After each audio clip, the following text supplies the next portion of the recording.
14 purnawirawan TNI Polri menemui Presiden Joko Widodo di Istana Presiden Bogor Jumat siang.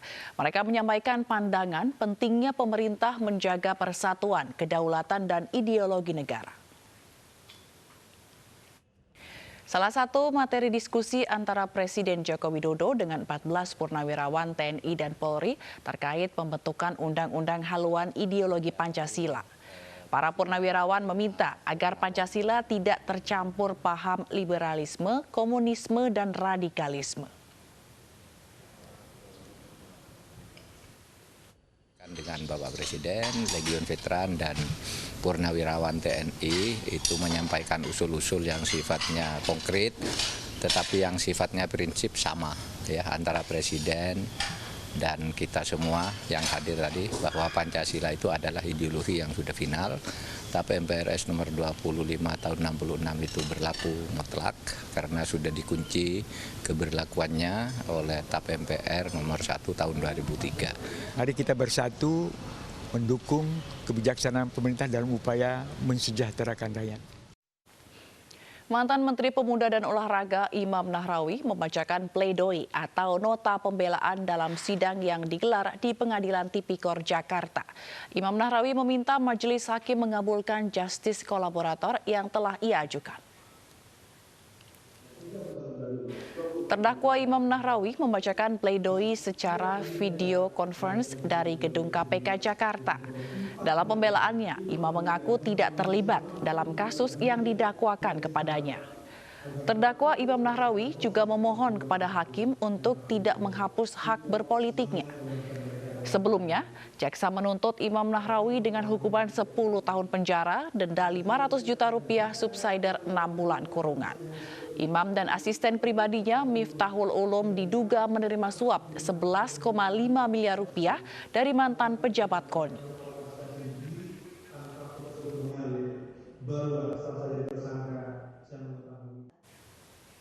Polisi masih dalami rekaman kamera pengawas bocah 6 tahun yang diculik dan dicabuli orang tidak dikenal di Bekasi, Jawa Barat. Polisi menghadapi kendala minimnya saksi dan petunjuk di lokasi untuk mengungkap kasus ini.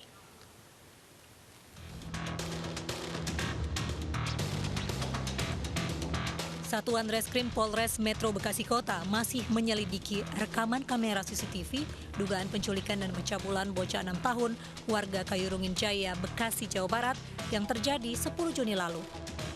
Pelaku yang diperkirakan berusia 35 tahun ini sempat bolak-balik di lokasi sebelum membawa pergi korban dengan motor metik. Modus pelaku dengan mengiming-imingi korban dengan jajan di sebuah warung. Korban yang sempat dibawa selama 2 jam oleh pelaku diduga telah menjadi korban pencabulan. Dugaan ini menguat setelah orang tua korban memeriksakan anaknya ke dokter. Hasil pemeriksaan medis menyatakan kondisi alat vital korban mengalami kerusakan. Orang tua korban lantas mengkonsultasikan kasus ini ke Unit Perempuan dan Perlindungan Anak Polres Metro Bekasi Kota. Anak saya naik motor, di situ ada warung. Anak saya sempat berhenti di situ. Disuruh jajan karena anak saya hilangnya 2 jam lebih doang, tapi dari cerita anaknya sih yang mengarah ke pelecehan seksual. Terkait dari masalah psikis anak tersebut karena masih di bawah umur ya, jadi orang tuanya belum membuat laporan polisi. Namun tindakan kami dari pihak kepolisian khususnya PPA sudah melakukan tindakan mendatangi TKP dan juga melakukan pengembangan dengan adanya video ya CCTV yang kita dapat. Guna mengantisipasi hal serupa terulang kembali, polisi juga mengimbau warga agar tidak membiarkan anak yang masih di bawah umur untuk bepergian seorang diri. Dari Bekasi, Jawa Barat, Rahmat Hidayat, iNews melaporkan. Direktorat Reserse Kriminal Khusus Polda Metro Jaya menangkap muncikari wanita yang memasok anak di bawah umur kepada buronan FBI Ras Albert Medlin. Muncikari berinisial A ditangkap di tempat persembunyiannya di Lebak, Banten. Ya udah, kamu ikut dulu kita ke polsek terdekat ya. Nanti di polsek kita interogasi ya. Ya, kamu di sini tinggal sama siapa? Muncikari A alias Mami menjadi penting untuk mengungkap jumlah anak perempuan yang menjadi korban pedofilia Ras Albert Medlin. A kabur ke Banten sejak 2 hari lalu setelah melihat pemberitaan mengenai penangkapan Ras Medlin dan polisi menetapkannya sebagai buronan. A lalu dibawa ke Polda Metro Jaya untuk pemeriksaan intensif. Sama itu ojek yang kemarin tuh. Kamu nih dari Ini. Kabar di media bahwa dia bersangkutan memang jadi DPO Polda Metro Jaya, kemudian dia melarikan diri ke sana, sempat dilakukan profiling penyidik yang berada di daerah Banten, daerah Banjarsari sana. Kemudian pada saat dilakukan penangkapan dia sempat melarikan diri naik ke atas bukit, di sekitar dari Kecamatan Banjarsari itu naik ke atas sekitar 4 jam. Ras Medlin ditangkap 3 hari lalu oleh Direktorat Reserse Kriminal Khusus Polda Metro Jaya. Ras yang merupakan warga negara Amerika Serikat menjadi buronan FBI sejak tahun 2016 dan terjerat kasus pedofilia serta modus penipuan investasi saham Bitcoin. Kasus terungkap setelah masyarakat mencurigai sering adanya perempuan di bawah umur yang datang ke rumah yang ditinggalinya di kawasan Jalan Brawijaya, Kebayoran Baru, Jakarta Selatan. Yang saya hormati Pak Dirkrimsus Kasubdit. Satuan Narkoba Polrestabes Medan menggerebek sebuah perkampungan yang kerap dijadikan lokasi transaksi narkoba. Dari penggerebekan itu, polisi menyita sabu dan sepucuk pistol yang diduga milik bandar narkoba.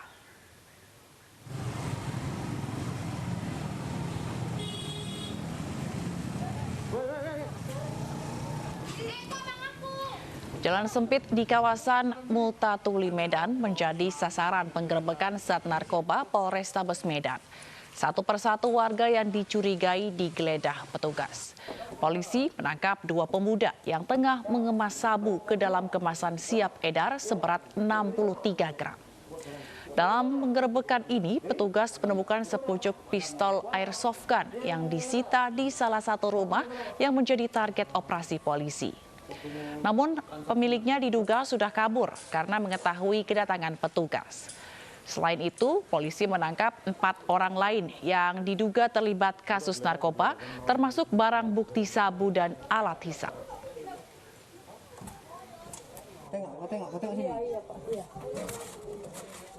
Sasaran utama di daerah tersebut yang kita lakukan pembersihan dan sasaran-sasaran antara lainnya. Ini akan kita laksanakan secara rutin di wilayah hukum Polrestabes Medan untuk memberikan himbauan dan kesadaran buat masyarakat agar hidup sehat tanpa narkoba. Polisi menangkap sindikat perampok dengan modus pecah kaca yang kerap menyasar nasabah bank dan beraksi di 9 lokasi. Polisi menyebut di tengah pandemi COVID-19, kasus pencurian dengan kekerasan meningkat.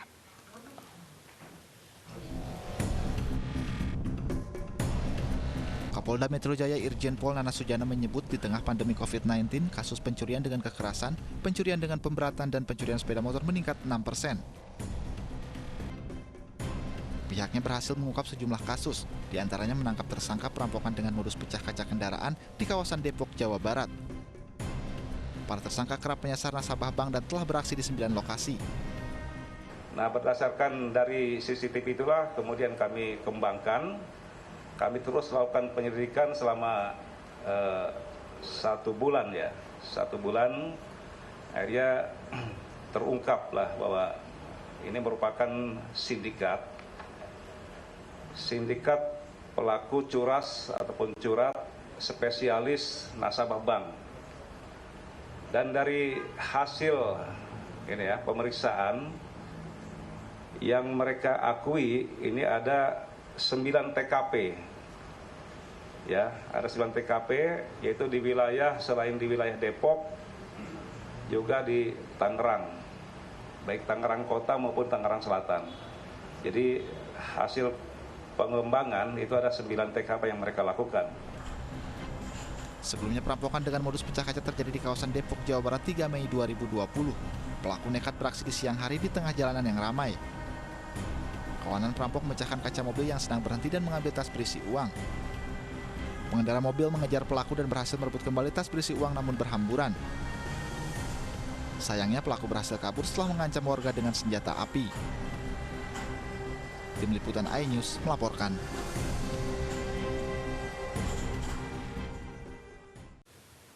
Polres Metro Jakarta Barat menangkap 2 penjamret yang kerap beraksi di jalur Transjakarta. Pelaku terancam hukuman 9 tahun penjara.